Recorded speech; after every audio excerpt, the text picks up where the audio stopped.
दोस्तों, जब आप नासा के रोवर से खींची गई मार्स के सरफेस की फोटोज को देखेंगे तो आपको लगेगा कि मार्स के सरफेस पर कोई हलचल नहीं है। ये एक शांत प्लैनेट है। दूर दूर तक फैले लाल धूल के मैदान में चलती हुई हल्की हल्की हवा ही है। बट जब आप इस रेड प्लैनेट पर कुछ समय के लिए रुकेंगे तब आप देखेंगे इसके होराइजन पर लाल धूल की बहुत बड़ी दीवार को उठते हुए। तो ऐसी और इंटरेस्टिंग वीडियोस के लिए वीडियो को लाइक शेयर करके चैनल को सब्सक्राइब कर लें। तो चलिए हमारे साथ अनंत अंतरिक्ष के इस नए सफर पर।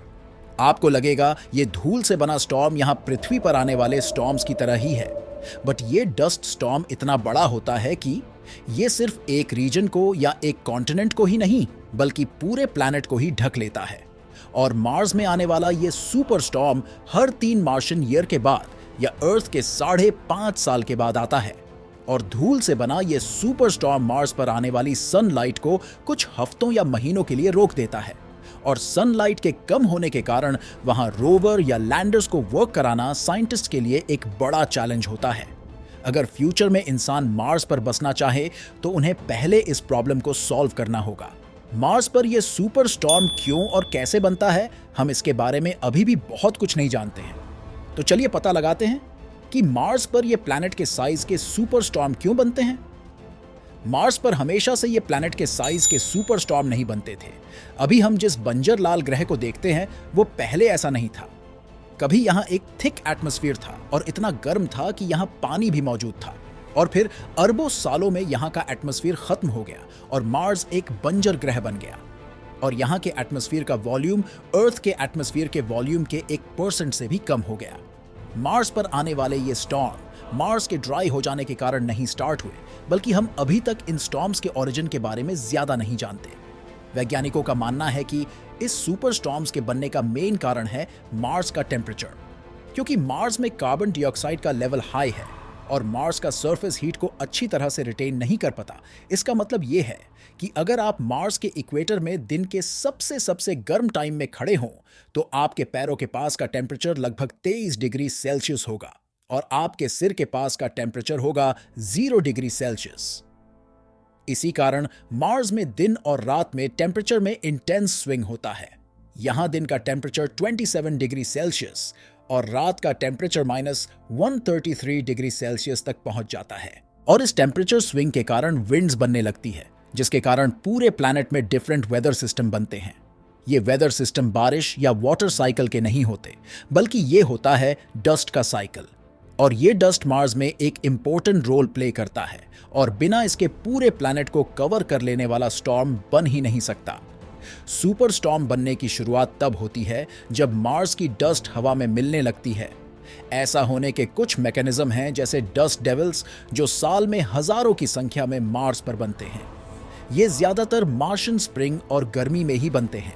जब सनलाइट के कारण मार्स का सरफेस गर्म होता है तब वहां की हवा ऊपर उठती है और उस खाली जगह को भरने के लिए ठंडी हवा आती है, जिसके कारण हवा और धूल से स्पाइरल शेप में बने इन डस्ट डेविल का निर्माण होता है।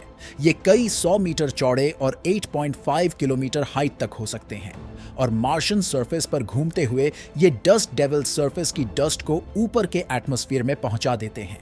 ये डस्ट का एटमॉस्फेयर में पहुंचने का फास्टेस्ट तरीका है, लेकिन ये ज्यादा प्रेवलेंट नहीं है। मोस्ट कॉमन मेथड है मार्स के डस्टी सरफेस पर चलने वाली हवा और एक प्रोसेस का जिसे कहा जाता है सॉल्टेशन।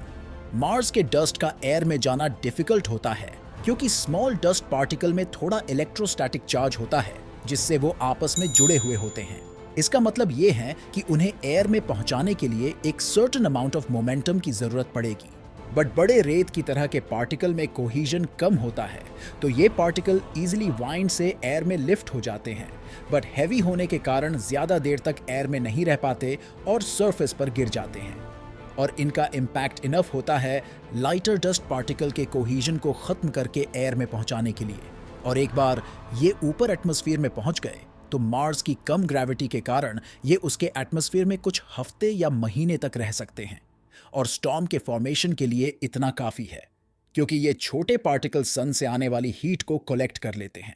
और जब मार्स के एटमॉस्फेयर के ये डस्ट पार्टिकल्स गर्म होते हैं तब ये छोटे रेडिएटर्स की तरह काम करते हैं और धीरे धीरे हीट को रिलीज करते हैं। जिससे आसपास का एटमॉस्फेयर गर्म होने लगता है और ये पूरे प्लैनेट में लार्ज स्केल में होता है। गर्म हवा ऊपर उठती है और उसकी जगह ठंडी एयर लेती है और ये प्रोसेस आग में घी की तरह काम करता है। ये out of control process regional dust storm का फॉर्मेशन करता है। पर अच्छी बात यह है कि ये सुपर स्टॉर्म ज्यादा खतरनाक नहीं होते। इसमें top wind speed 97 kilometre per hour ही होती है, जो अर्थ में आने वाले हरिकेन्स की स्पीड से भी आधी है। और थिन एटमॉस्फेयर के कारण अगर आप इस स्टॉर्म में खड़े हों तो आपको ज्यादा कुछ फील नहीं होगा। मतलब ये स्टॉर्म साइंस फिक्शन मूवी मार्शन की तरह आपके रोवर और लैंडर को उड़ा के नहीं ले जाएगा। बट इन स्टॉर्म्स के अलग तरह के खतरे हैं, क्योंकि मार्स में भेजे गए ज्यादातर रोवर्स सोलर पावर पर डिपेंड करते हैं और इन स्टॉर्म्स के कारण ये electrostatic dust particle solar panel से चिपक जाते हैं, जिसके कारण रोवर वर्क करना बंद कर देता है। मार्स का ऑर्बिट परफेक्टली सर्कुलर नहीं है। हर साल मार्स के सदर्न हेमिस्फीयर के स्प्रिंग और समर में मार्स सन के बहुत करीब होता है और बहुत गर्म भी होता है, और इस समय यहां रीजनल डस्ट स्टॉर्म फॉर्म होते हैं और आपस में मर्ज होकर सुपर स्टॉर्म बनाते हैं। पर हर 3 मार्शन ईयर के बाद ऐसा होना कोइंसिडेंस नहीं हो सकता। बट मार्स पर किसी तरह का डस्ट साइकिल तो है जिसे समझने की जरूरत है, क्योंकि ये हर 3 मार्शन ईयर या अर्थ के लगभग 5.5 साल में रिपीट होता है। जहां कुछ स्टॉर्म मार्स पर कुछ दिन ही चलते हैं, वहां ये सुपर स्टॉर्म कुछ हफ्तों तक बना रहता है। साइंटिस्ट एरोसोल ऑप्टिकल डेप्थ या AOD से मार्स पर सनलाइट की अवेलेबिलिटी को मेजर कर सकते हैं कि एयर पोल्यूटेंट कितनी लाइट को अब्सॉर्ब कर रहे हैं या रिफ्लेक्ट कर रहे हैं। मार्स पर AOD लगभग 0.5 है। अपॉर्चुनिटी रोवर और इनसाइट लैंडर को अपनी बैटरी चार्ज करने के लिए 2 से कम AOD की जरूरत पड़ती है। बट ये प्लैनेट साइज के डस्ट स्टॉर्म AOD को 9 to 11 तक पहुंचा देते हैं, जिसका मतलब है लाइट का टोटली ब्लॉक होना। 2018 में इसी तरह के एक स्टॉर्म ने अपॉर्चुनिटी रोवर को खराब कर दिया था, क्योंकि डस्ट के कारण ये हाइबरनेशन मोड में चला गया। पावर ऑफ के कारण इसके हीटर्स ऑन नहीं हो पाए और डे और नाइट के हाई टेम्परेचर वेरिएशन के कारण रोवर क्रिटिकली डैमेज हो गया। और ये स्टॉर्म क्लाउड्स इतने थिक होते हैं कि ये कम्युनिकेशन सिग्नल को भी ब्लॉक कर देते हैं, और इस गर्म डस्ट क्लाउड के कारण मार्स का एटमॉस्फेयर भी एक्सपैंड हो जाता है और ये डस्ट पार्टिकल्स सैटेलाइट्स के ऑर्बिटल पाथ में आ जाते हैं, और इसके कारण सैटेलाइट का भी क्रैश होने का खतरा रहता है। अभी मार्स पर सिर्फ 3 रोवर एक्टिव हैं, नासा का क्यूरियोसिटी रोवर, परसेवरेंस रोवर और चाइना का ज़ुरोंग रोवर।